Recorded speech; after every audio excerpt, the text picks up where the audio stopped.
বিশ্ব রাজনীতির মঞ্চে যেন ফের বাজল যুদ্ধের দামামা। এক অভূতপূর্ব ও কূটনৈতিকভাবে বিস্ফোরক সিদ্ধান্তে পারমাণবিক শক্তিধর দুই পরাশক্তি রাশিয়া ও চীন আনুষ্ঠানিকভাবে চুক্তি করেছে ইরানকে নিউক্লিয়ার প্রোটেকশন বা পারমাণবিক সুরক্ষা ছাতার আওতায় আনার। মস্কোতে অনুষ্ঠিত এক গোপন চুক্তি স্বাক্ষর অনুষ্ঠানে অংশ নেয় চীনের সামরিক কূটনীতিক প্রতিনিধি দল ও ইরানের প্রতিরক্ষা মন্ত্রী। উপস্থিত ছিলেন রাশিয়ার শক্তিমান প্রেসিডেন্ট ভ্লাদিমির পুতিন নিজে।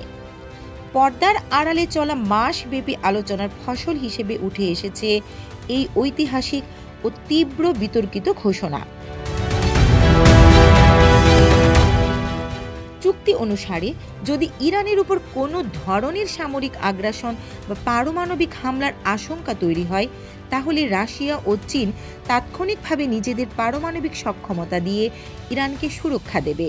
শুধু তাই নয়, চুক্তির এক গোপন উপধারায় ইরানের নিজস্ব পারমাণবিক উন্নয়নের জন্য প্রযুক্তিগত সহায়তা এবং গবেষণার উদ্দেশ্যে পারমাণবিক উপকরণ সরবরাহের কথাও উল্লেখ আছে বলে কূটনৈতিক সূত্র নিশ্চিত করেছে। ওয়াশিংটনের ঘুম যেন এখনই হারাম। হোয়াইট হাউস থেকে জরুরি বৈঠকের ঘোষণা দেওয়া হয়েছে।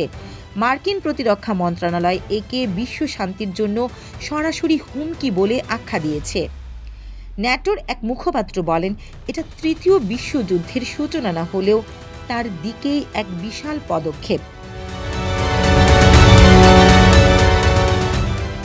ইরানের সর্বোচ্চ নেতা আয়াতুল্লাহ আলী খামেনি এক টেলিভিশন ভাষণে বলেন, যারা আমাদের নিঃশেষ করতে চেয়েছে এবার তাদের বুঝতে হবে ইরান একা নয়, আল্লাহর ইচ্ছা ও আমাদের নতুন মিত্রদের শক্তিতে আমরা অজেয়।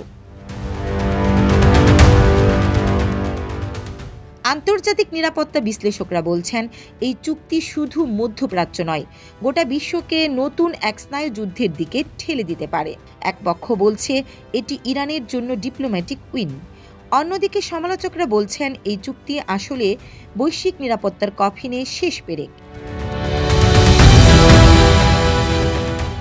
যেখানে বিশ্ব শান্তির আশায় বারবার সম্মেলন হয়, সেখানে এই ধরনের পারমাণবিক জোট বিশ্বকে কোথায় নিয়ে যাবে তা সময়ই বলে দেবে।